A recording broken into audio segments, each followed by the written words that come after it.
दोस्तों, legal and legal में एक बार फिर से आपका स्वागत है। सोचिए, यदि आप भारत के किसी बहुत बड़े पद पर बैठे हुए हैं, उच्च पद पर बैठे हुए हैं, किसी बहुत बड़े शिक्षक संस्थान के प्रधानाचार्य हैं, अध्यापक हैं, आपके सामने एक ऐसा बैच दिया हुआ है जो पास आउट होने के बाद भारत का भविष्य बनाएगा, और आपने इस तरह के बहुत सारे बच्चों को पास कराया है। 60 साल की उम्र होने पर आपको रिटायरमेंट लेना होता है। क्या कोई ऐसी भी स्थिति है कि देश हित में आपका रिटायरमेंट ना किया जाए, उसकी अवधि बढ़ा दी जाए? या सोचिए, आप नेशनल डिफेंस एकेडमी की परीक्षा देने के लिए जा रहे हैं, ट्रेन छूट जाती है, आप लेट हो जाते हैं। क्या आप सरकार से कह सकते हैं कि मेरी वजह से परीक्षा का समय बढ़ा दिया जाए, और अगर परीक्षा हो चुकी है तो उसे दोबारा करा दी जाए, क्योंकि कल को मैं भारतीय सेना में जाऊंगा, दुश्मनों से लड़ूंगा, देश की रक्षा करूंगा, देश हित में बहुत बड़े बड़े काम करने वाला हूं। लेकिन नहीं, ऐसा संभव नहीं है। क्यों संभव नहीं है? क्योंकि आप उतने सौभाग्यशाली नहीं हैं जितने संजय कुमार मिश्रा साहब हैं। आप समझ ही गए हैं। एनफोर्समेंट डायरेक्टरेट के निदेशक संजय कुमार मिश्रा का बार बार कार्यकाल बढ़ाना, और जिस तरह से सरकार द्वारा उनका कार्यकाल बढ़ाया गया है, उस पर पूरे देश में चर्चा जारी है। सुप्रीम कोर्ट ने भी अपना पूरा दम लगाया, लेकिन सरकार किसी कीमत पीछे हटने को तैयार नहीं है, और जैसे तैसे करके उनका कार्यकाल बार बार बढ़ा ही लेती है। मैं बात कर रहा हूं डॉक्टर जय ठाकुर बनाम union of India 2022 writ petition संख्या 456/2022 में सुप्रीम कोर्ट के 3 जजेस की बेंच द्वारा दिए गए निर्णय के बारे में। इस बेंच में जस्टिस BR गवई, विक्रम नाथ और संजय करोल थे। ये भी आप जानते हैं। क्या निर्णय दिया वो भी जानते हैं, लेकिन उस निर्णय की और कुछ रोचक बातें आज हम उनका चर्चा करने जा रहे हैं।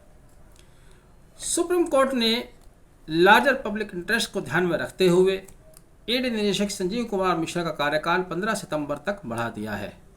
सुप्रीम कोर्ट ने यह भी कहा है अपने आदेश में कि 15 सितंबर के बाद उनका कार्यकाल अब और नहीं बढ़ाया जाएगा। 15 और 16 सितंबर के मिडनाइट में उनका कार्यकाल स्वतः समाप्त हो जाएगा। अब आप यहाँ पर यह भी देखिएगा कि जब सुप्रीम कोर्ट इस आदेश को पास कर रहा है, उससे कुछ ही दिन पहले 11 जुलाई को इसी बेंच द्वारा ईडी के कार्यकाल को बढ़ाया जाना गैर कानूनी करार दिया गया था, और सुप्रीम कोर्ट ने ही इसी बेंच ने केंद्र सरकार को कड़ी फटकार लगाई थी। उन्होंने कहा था कि संजय कुमार मिश्रा का कार्यकाल बढ़ाना गैर कानूनी है, तथा सुप्रीम कोर्ट के द्वारा साल 2011 में दिए गए उस आदेश की अवहेलना है, जो कि सुप्रीम कोर्ट द्वारा कॉमन कॉज बनाम यूनियन ऑफ इंडिया में दिया गया था। दरअसल सरकार की ओर से सॉलिसिटर जनरल तुषार मेहता ने जो महत्वपूर्ण बातें कहीं, वो शायद सुप्रीम कोर्ट ने आत्मसात कर ली, और उन्हीं पर अमल करते हुए संजय कुमार मिश्रा के कार्यकाल को ना चाहते हुए भी बढ़ा दिया गया। क्या कहा सॉलिसिटर जनरल ने, ये सुनिएगा, मज़ेदार बात है। उसके आगे और भी मज़ेदार बात आपके सामने आएगी। उन्होंने कहा कि financial action task force FATF, जो कि एक अंतर्राष्ट्रीय संस्था है, सभी देशों का वो फाइनेंशियल स्टेटस के आधार पर रेटिंग करती है, उनका पीयर रिव्यू चल रहा है। इसलिए संजय कुमार मिश्रा के कार्यकाल को बढ़ाया जाना बहुत ज़रूरी है। इससे भी आगे की बात कही है additional solicitor general SV Raju ने। उन्होंने देश हित, राष्ट्र हित का सहारा लिया, राष्ट्र हित की बात कहा कि यदि इनका कार्यकाल नहीं बढ़ाया गया तो इससे नकारात्मक संदेश जाएगा, तथा FATF भारत को, जैसा कि दूसरे देश चाहते हैं, दूसरे देश के चाहने से होगा, जैसे कि दूसरे देश चाहते हैं, भारत को ग्रे लिस्ट में डाल देगा।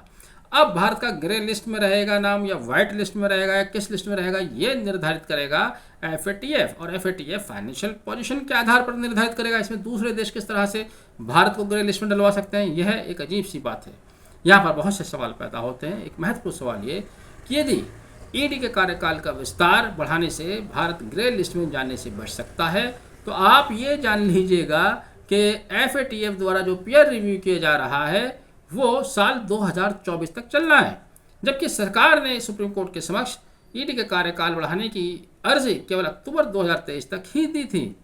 तो अक्टूबर 2023 तक क्यों उनका विस्तार चाह रहे हैं, जबकि पीयर रिव्यू जिसका वो आधार ले रहे हैं वह तो 2024 तक चलेगा।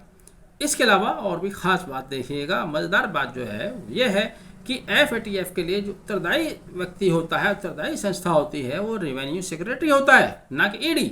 खास बात यह है जवाबदेही तो है रेवेन्यू सेक्रेटरी की, और वहाँ सरकार धोखा दे रही है सुप्रीम कोर्ट के साहब इनका वहाँ पर ईडी बने रहना ज़रूरी है। ईडी का एफएटीएफ रिव्यू में कोई रोल ही नहीं है। पीयर रिव्यू में पिछले 3 सालों में आपने रेवेन्यू सेक्रेटरी को तो बदल दिया, अगर रेवेन्यू सेक्रेटरी बदला जा सकता है तो ईडी को क्यों नहीं बदला जा सकता। इससे भी बड़ी बात, ईडी से भी बड़ी संस्था, अभी तक आप ईडी का नाम सुन रहे हैं, चूंकि पिछले कई सालों से चर्चा में किसी को भी उठा लेते, कभी राहुल गांधी को उठा लेते, कभी वादा को उठा लेते हैं, सब लोग डरे भी हैं, इनका खौफ है, नाम है। लेकिन आपको ये जानकर हैरानी होनी चाहिए कि इस मसले पर ईडी से बड़ी संस्था फाइनेंशियल इंटेलिजेंस यूनिट है, FIU, जो कि एक राष्ट्रीय एजेंसी है जिसका दायित्व भारत में संदेहास्पद वित्तीय लेन देनों जो कि मनी लॉन्ड्रिंग से संबंधित है उनकी जांच पड़ताल करना है। ईडी का नंबर तो तीसरे नंबर पर आता है। ईडी से पहले FIU आती है, CBI आती है, उसके बाद ईडी का नंबर आता है। तो ऐसे में ईडी का रोल पीयर रिव्यू में कहाँ होता है ये आप खुद समझ सकते हैं। यदि रेवेन्यू सेक्रेटरी को बदला जा सकता है जैसे कि मैंने पहले कहा, तो इनको क्यों नहीं बदला जा सकता। अब संजय कुमार मिश्रा की नियुक्ति के बारे में भी रोचक घटनाक्रम आप समझ लीजिएगा, इनकी नियुक्ति कब हुई है, कैसे कैसे यहाँ तक इनका सफर पहुंचा। दरअसल संजय कुमार मिश्रा की नियुक्ति ईडी के पद पर नवंबर 2018 में हुई। 2 साल बाद नवंबर 2020 में उनकी आयु 60 साल हो जानी थी, और 60 साल आयु हो जाने के कारण उनको 2020 में अवकाश प्राप्त कर लेना था, रिटायर हो जाना था। अब इन 2 सालों में उन्होंने बहुत अच्छे देशभक्ति के काम करके दिखाए होंगे सरकार को, सरकार इनसे बहुत ज़्यादा प्रभावित हुई। इसलिए सरकार ने नवंबर 2020 में जिस समय उनका रिटायरमेंट आ रहा था उस समय एक रेट्रोस्पेक्टिवली आदेश जारी किया और अपने पुराने आदेश को रिवाइज कर दिया। जो आदेश 2018 में इनकी नियुक्ति का 2 साल के लिए था उस कार्यकाल को बढ़ाकर 3 साल कर दिया। जब आपने रेट्रोस्पेक्टिवली इस आदेश को रिवाइज किया तब कॉमन कॉज बनाम यूनियन ऑफ इंडिया के नाम से सुप्रीम कोर्ट के समक्ष एक याचिका दायर की गई 2011 में। 2021 में सुप्रीम कोर्ट के ईडी के कार्यकाल विस्तार को सुप्रीम कोर्ट ने उस समय गैर कानूनी करार दिया, कहा कि विस्तार केवल अपवादजनक परिस्थितियों में हो सकता है और कार्यकाल विस्तार 1 साल के लिए नहीं हो सकता बल्कि अल्प अवधि के लिए किया जा सकता है।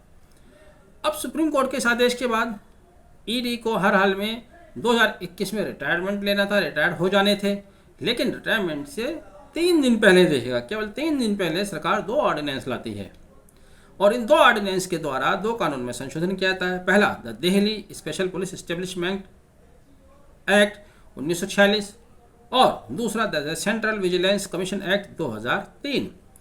सेंट्रल विजिलेंस कमीशन एक्ट 2003 के सेक्शन 25D में संशोधन किया जाता है और Delhi special police establishment act 1946 की सेक्शन 4B सब क्लॉज 1 में सरकार संशोधन करती है और संशोधन के द्वारा सरकार ये नियम लाती है कि अब निदेशक का कार्यकाल एक साल बढ़ाकर 5 सालों तक बढ़ाया जा सकता है। यानी कि अगर कोई व्यक्ति 60 में रिटायर हो रहा था और 2 साल रह चुका है तो अब उसको 63 साल तक भी खींचा जा सकता है, या कोई 60 में ही 5 साल अपॉइंट होता है 60वें साल में तो 65 साल तक वो 1 साल करके रह सकता है।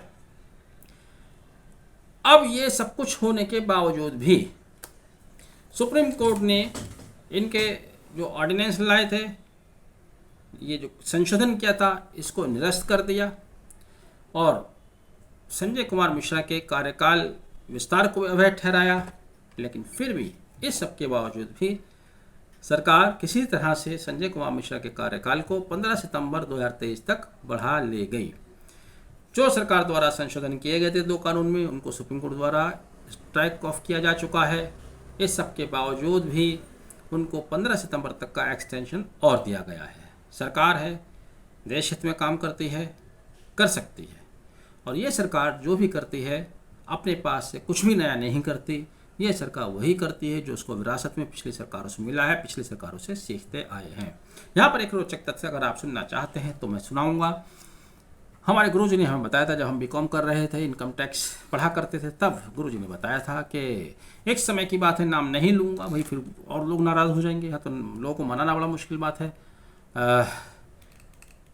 भारत के उस समय निवर्तमान प्रधानमंत्री, उनके बेटे अमेरिका में पढ़ रहे थे। प्रधानमंत्री महोदय कॉल क्या करते थे, बिल आता था, बहुत महंगा बिल आता था अमेरिका कॉल करने का। तो वो पार्लियामेंट में एक बिल ले आए कि जितने भी MPs होंगे, MLAs होंगे, उनका टेलीफोन का बिल माफ़। तो सरकार का मुख्य अपने बेटे से बात करने के लिए अपने तमाम MP MLAs का टेलीफोन बिल माफ़ करा सकता है, तो देश हित में इतने बड़े कदम क्यों नहीं उठाए जा सकते। सरकार है, कुछ भी कर सकती हैं। आपने वीडियो आखिर तक देखा। Thank you. Have a nice day.